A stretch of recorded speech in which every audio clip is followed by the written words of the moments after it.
Hey guys, and welcome to our one and only video for week 6.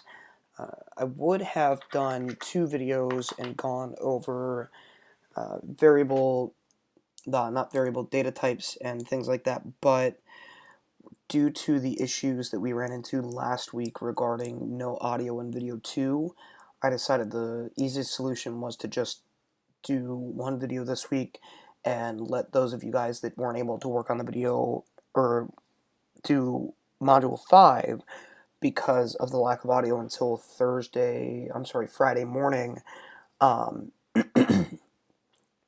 use this week as an opportunity to catch up, and then obviously you'll have a little bit of work this week. So that to be said, I want to pick off where we left off in the second video of week 5, which was with date functions.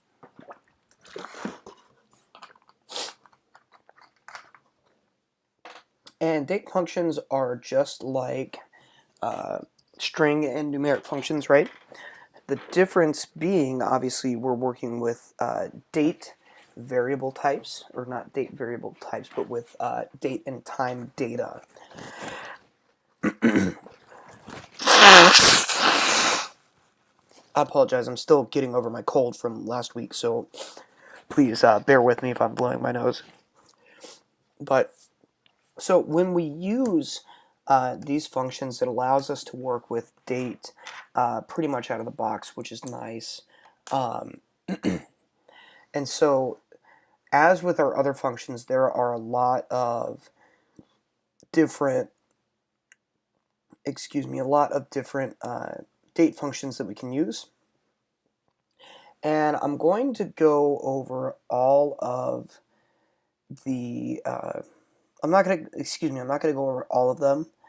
I'm going to go over part of them, and the ones that we'll be using, and then if you guys want obviously more information, feel free to read the last part of chapter 9, and then we'll go over some additional function stuff. So I'm going to list out all of the date functions first, and then we'll go over the ones that are important. So the date functions are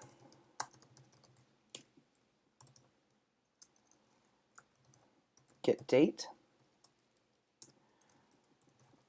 get UTC date,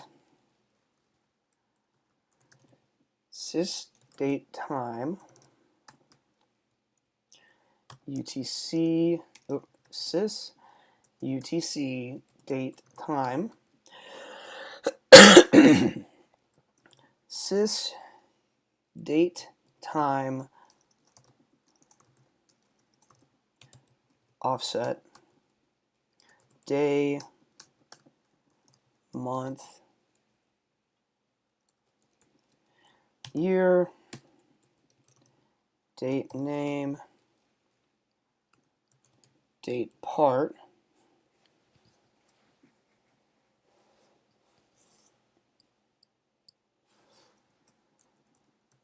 date add,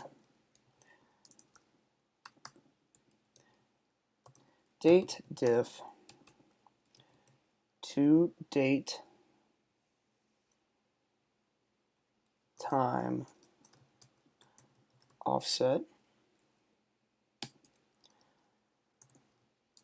switch offset, end of month,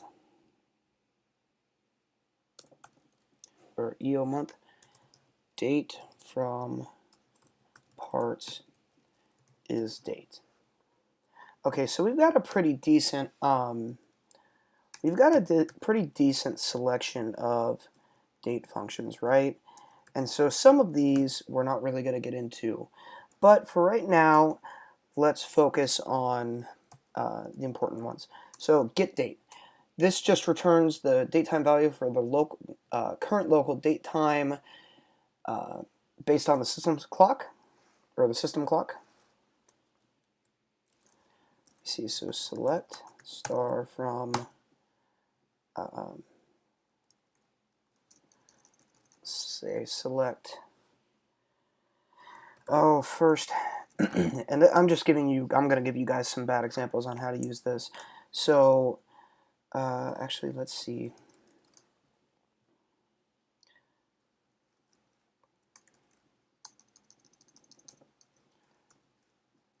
select star from orders. Okay, so order by order ID.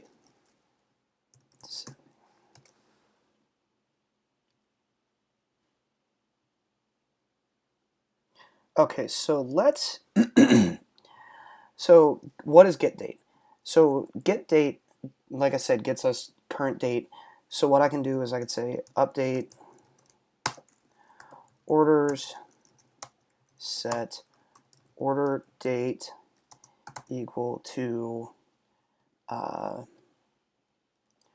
get date where order ID equals 11077.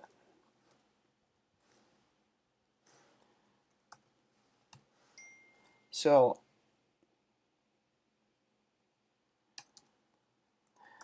now that we've done that, you can see now we've updated the order date to point to our current system time, right? So super simple. Get UTC date does basically the same thing, but it gives us the UTC time. I don't really want to go over what UTC time is. That's not really in scope for our class. So I know some of you guys probably have never heard of UTC time or have never worked with UTC time. Basically, it's more or less time zoneless time, right? So a lot of computers will use UTC time instead of a time zone time. And so whatever the UTC time is, you can convert it to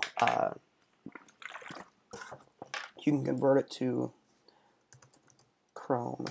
Let's see. You can convert it to what time we're in currently by just adding or subtracting a number of hours. So UTC converter. So according to UTC time, it's 1:02 a.m., which is really 8:02 p.m.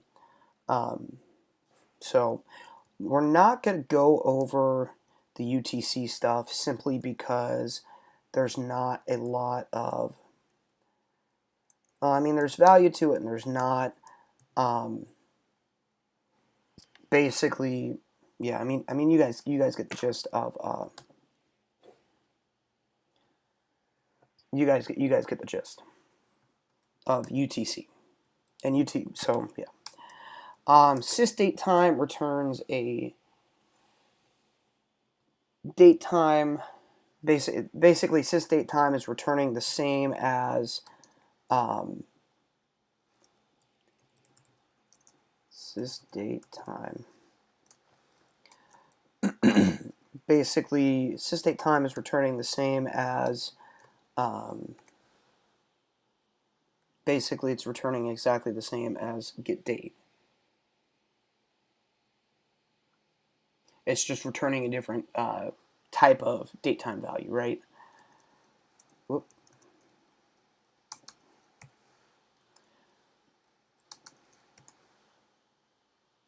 So moving on, sys UTC date time does basically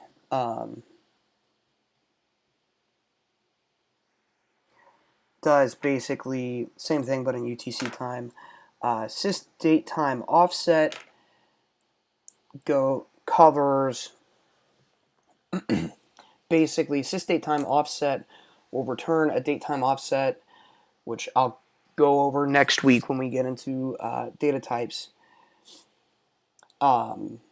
based on the time zone setting of your PC and UTC date. But we're not going to worry too much about that.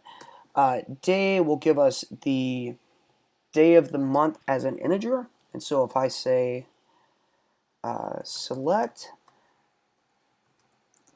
date, or I'm sorry, day, order, date,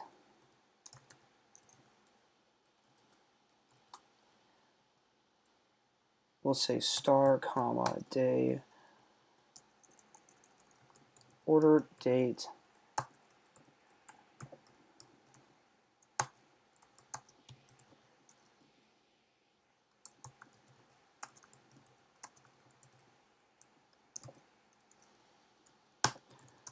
orders.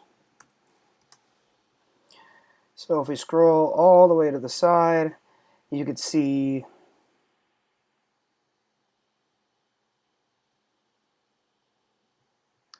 so you could see, okay, July 4th, July 4th, July 5th, so on and so on and so on.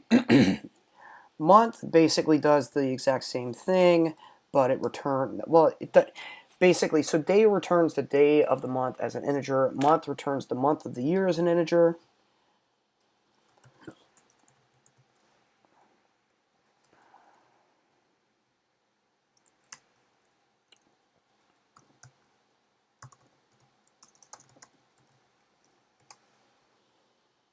So you can see these are all July.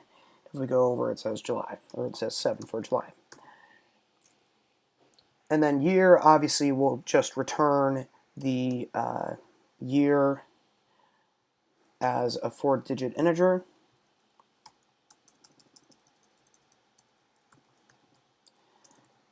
Year, order placed. So 96, 96.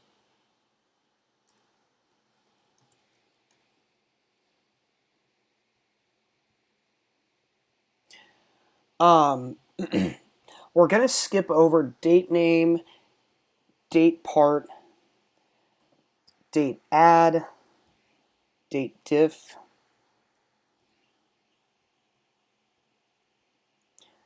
and actually we will skip over pretty much all of these except for EO month and is date. Oh, well, that, and we'll go over date from parts. So EO month returns a date for the last day of the month if you specify a start date. And so we'll go to parts first. And so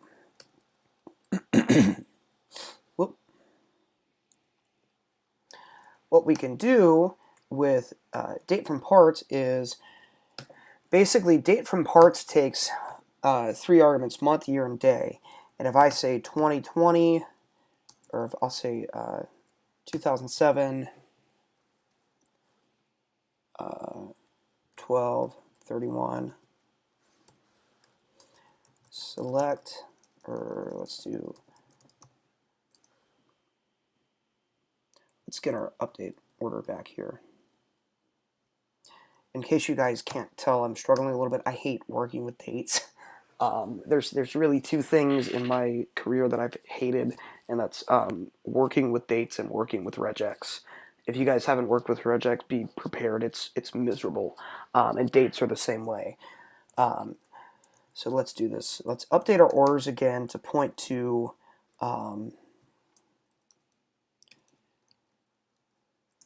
equal to date from parts. We'll say 2020 02/06.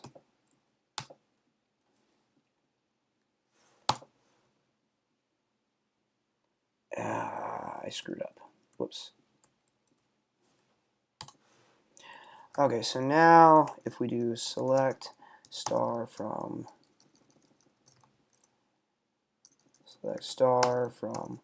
orders, we'll do select star. Okay, so that's creating a date, and I'll show you guys the result of that here in a second. But the other part of this is EO month, order date as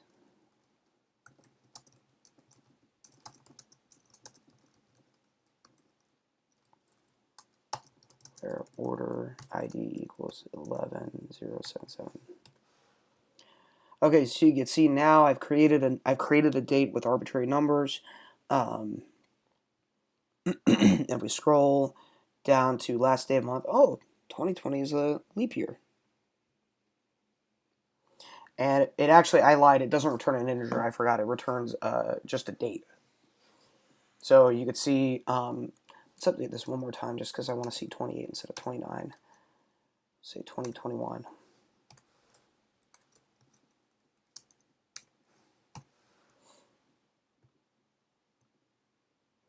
So you can see now I've got 2021 02 28. And last but not least, isDate. IsDate returns a 1 if a value is date. If it's a valid date, or a valid date time, and a 0 if it's not. So select star from orders. Whoops. Select star is date order date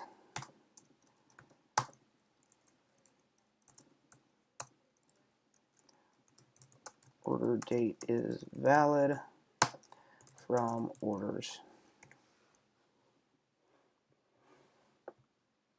And so if we look at our order date is valid, you can see we're getting all 1s because all the dates are valid. So that is, for the most part, the date functions. And actually, let's see if we can jump to, let's see if maybe I can come up with some examples for date part. One of the reasons I didn't want to get into date part is because it's pretty annoying and it's pretty tedious. But so basically, what date part does is date part allows us to specify. Yeah, let's go back to date part. Let's actually go over date part. We'll cover. Yeah, we have time to cover date part, right? Yeah, we're only at 17 minutes.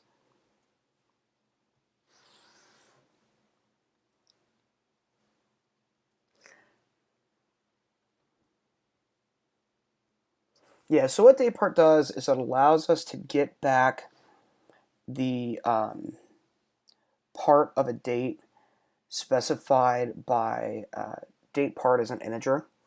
And so what that really means here, right, is if I say select star from, if I say select date part year order date from orders, I am able to get all of the, I'm able to get the year back. If I specify month, I'm able to get the month back. Or I could specify M as an abbreviation and get that back, get the same back. So basically, when we're dealing with date part, right, date part has arguments and abbreviations, right? So the first part is going to be the argument or the abbreviation, and then the second part is a date. And so basically, date part can do year, quarter, month, day of year, day, week, i.e. week, week of the year, weekday, so what weekday is it, hour, minute, second, millisecond, microsecond, nanosecond, and finally time zone offset. So in chapter 9 there's a table for the date part values and abbreviations. I don't expect you guys to memorize it. I probably will post a quiz question about date part, but I won't. I'll give you the abbreviation. I'll give you the abbreviation for using it, right? I just expect you to use the function correctly, like this. I'm not going to expect you guys to memorize the table, or I know some of you haven't even bought the book. I didn't. The book, it wasn't required reading. So if you have it in on page 275. There's a table that covers the date part abbreviations, but if you guys don't have the book, I'm still going to give you the abbreviation or the argument for date part.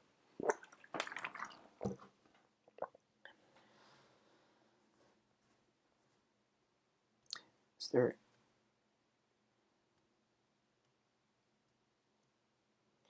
Yeah, let's go over let's go over one more.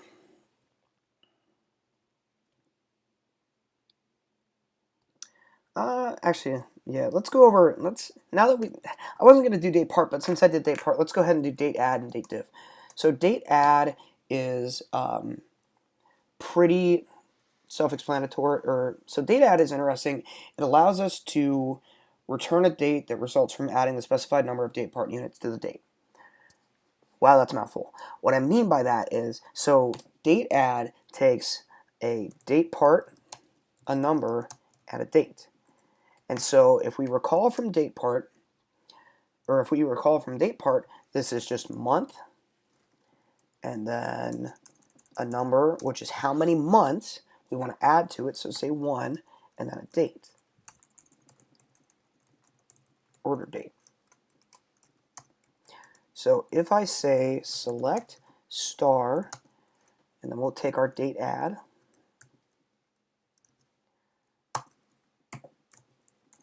one month from order date, where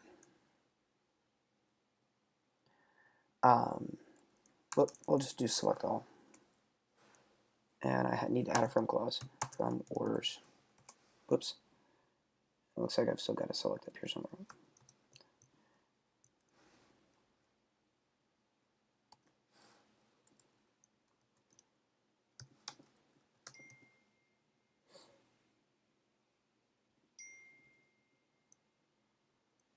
So as you can see, like on this first order, the order date was in July, and if we go here, you can see we've moved one month forward.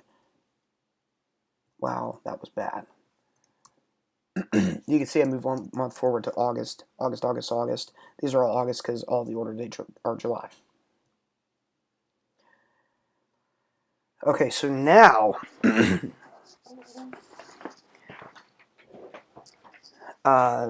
and this is one I actually kind of like. This is called, we'll move on to date diff, and what date diff does is gives us the number of date part units between the specified start and end dates. What do I mean by this? I mean, if I say give me the required date and the ship date, tell me how many days were between these two dates, date diff can give me that. So if I say select star date diff day shipped date required date from orders. So on this first one, the required date was the was 1st of August, and the ship date was the 16th of July. So there was a 16. So basically, it was shipped 16 days before it was required. So theoretically, that order arrived on time. Now, one thing to note here is that we can also use this date diff in our where clause. I could say select star from orders where date diff month shipped date required date, or I'm sorry, oh,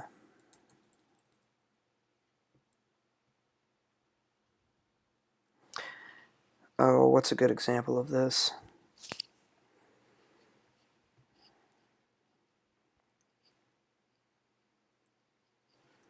Yeah, shipped date required date, we'll say day is less than 2.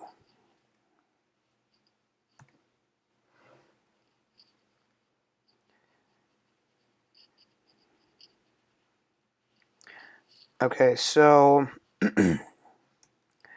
let's do this, less than 0. Okay, so by doing DateDiff, I'm able to identify the orders in which the ship date was past the required date for the order. I'm assuming, now my understanding of the Northwind uh, orders table is that this is the date that it was required to have been shipped. So,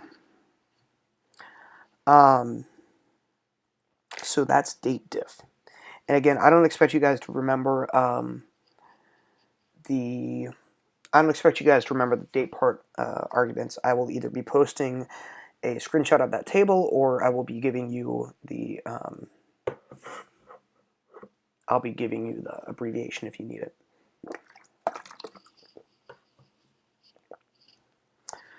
All right, moving on.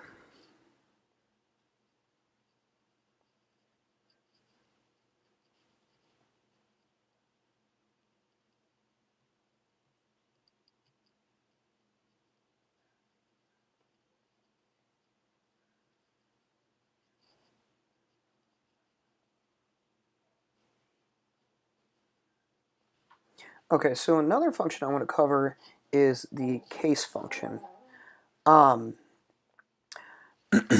And case being case. And so basically what case allows me to do is allows me to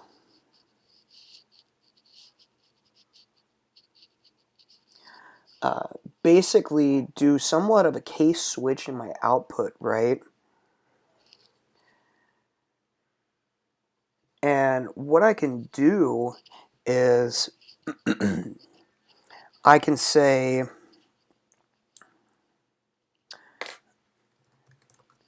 select star from, I could say select order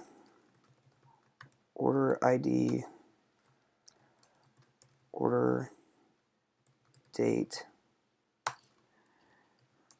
required date, shipped date,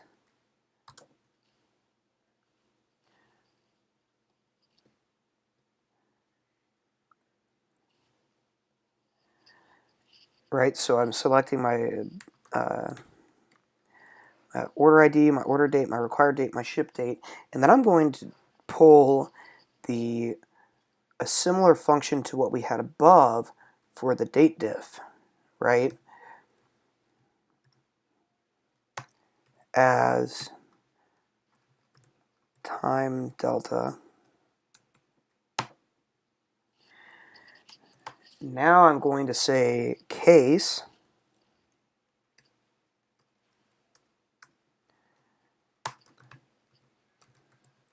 time delta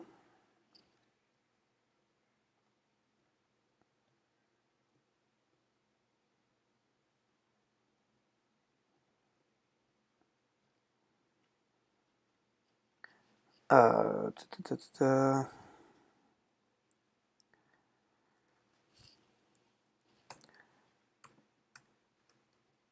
when when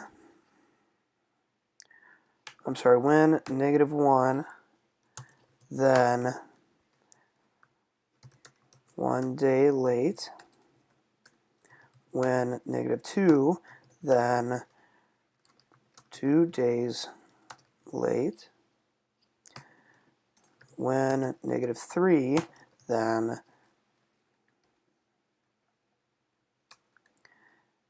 3 days late,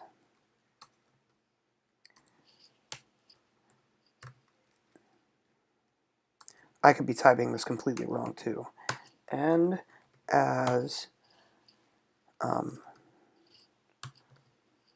tardiness from orders.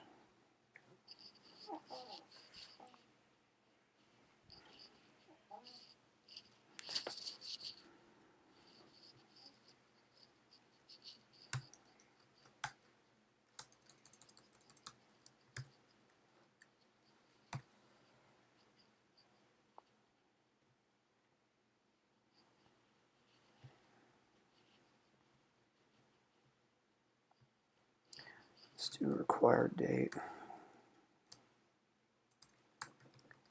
Shipped date. Actually, no, shipped date.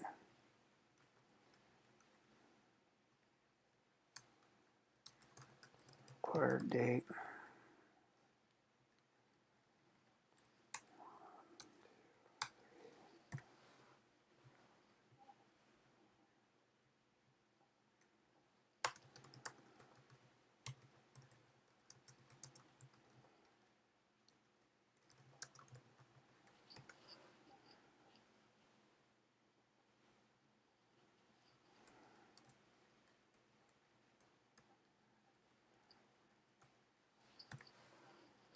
Bummer, it won't let me do that.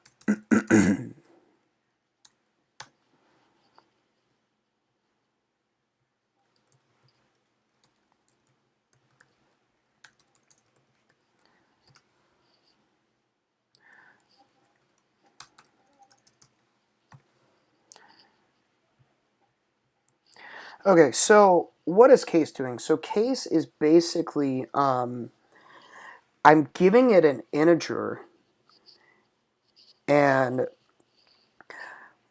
basically I'm giving it either an integer, well, I'm giving it either a function passed in of the result of which will be an integer, or an integer from a column.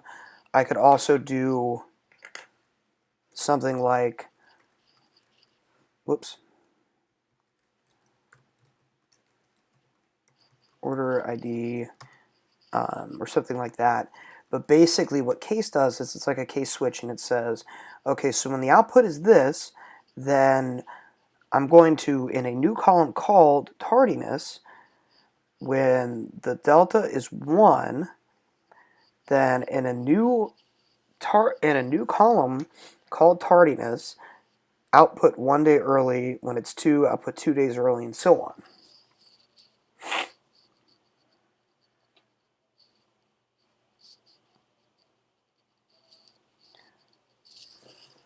So a better example of this, let's actually code up a better example of this.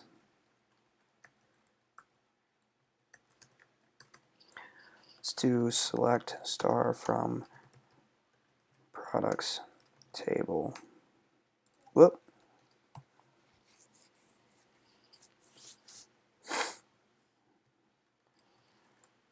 Count distinct.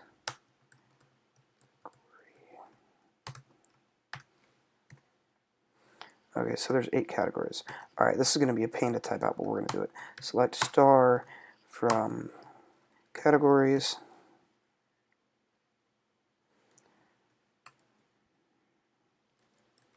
Select star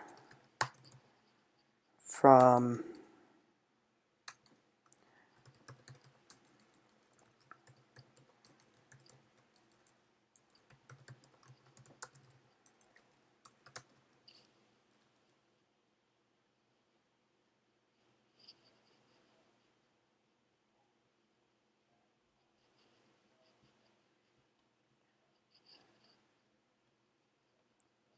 Actually, let's do this. So,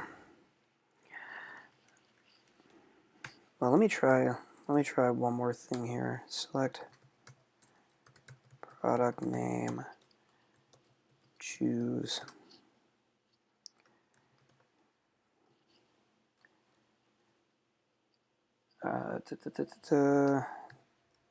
category ID, select category ID from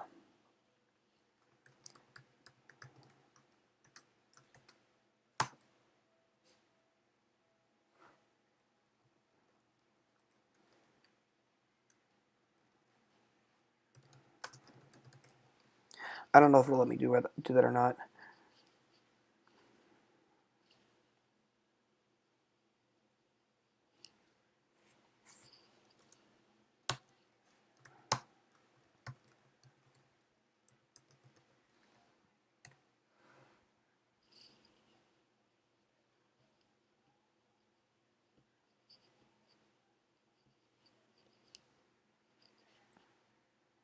Okay, so it won't let me do that.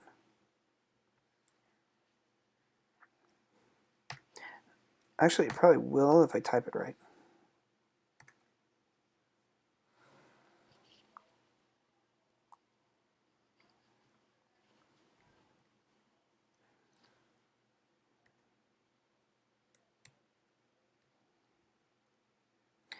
Oh, it started to work for me.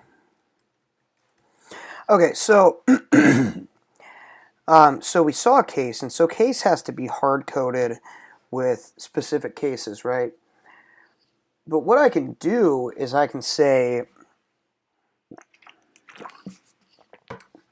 I can make this a little easier, right? And I can use what's called the choose function. And the choose function allows me to basically do a case on an integer, but I pass in a list, and I can get that value back out as a list index. And so let me show you an example here. So select star from products.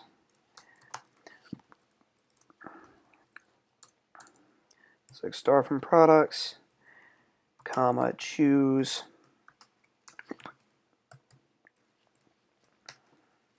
category ID, cat 1, cat 2, cat 3, cat 4, cat 5, cat 6, cat 7, cat 8 as product cats.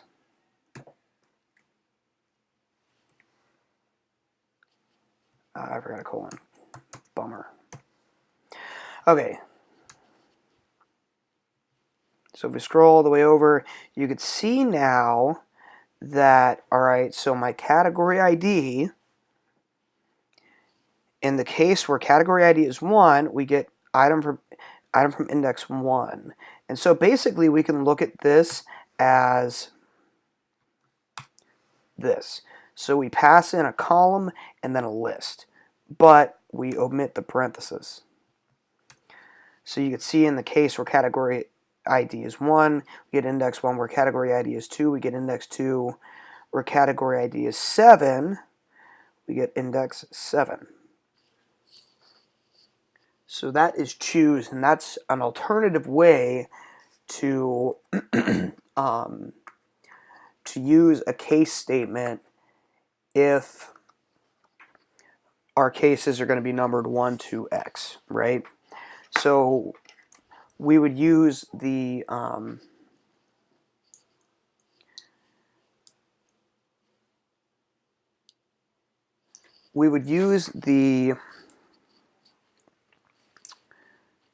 case statement more so if our values were going to be maybe not random, but values that aren't going to be in necessarily numeric order, right? Or they wouldn't map to a list index. And so another thing I want to talk about is so that's our case.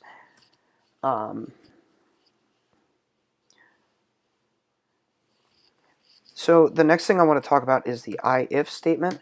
And the IIF statement is like a case statement, but it's binary, meaning we give it and it's not actually well, I guess case is a function and the IIF is a function as well.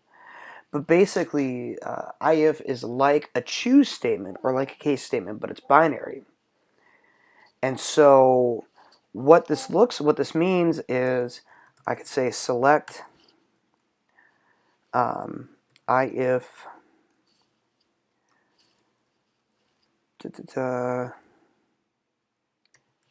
date diff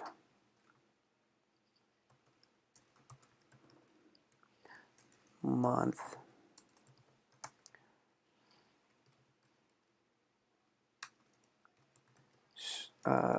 ship date, right? Yep. Required date greater than or equal to 1.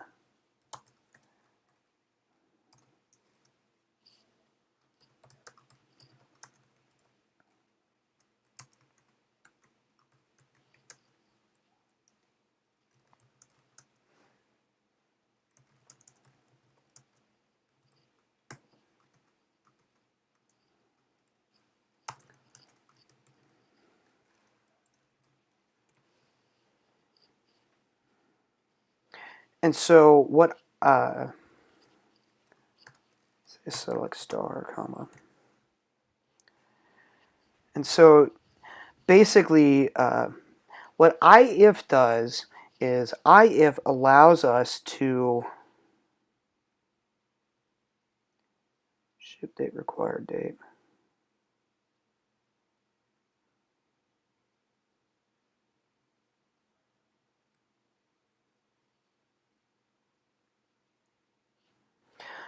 Basically, it allows us to plug in a truth statement, right, or a Boolean statement, and if it's true, our output is this. If it's false, our output is this.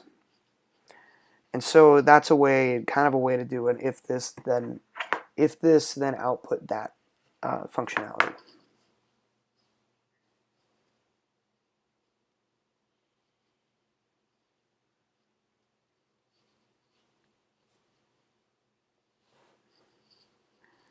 And then let's see here.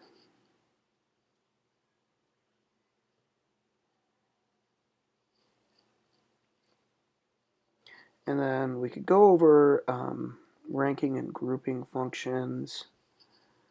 Let's see.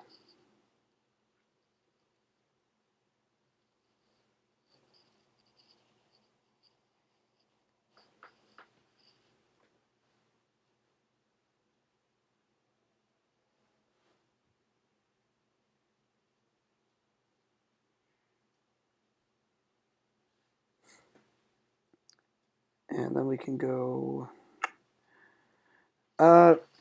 Let's see where we're at on time. All right, we're at 43 minutes. Let's go ahead and call this our content for the week. So I'll be posting quiz and discussion board up either tonight or in the morning.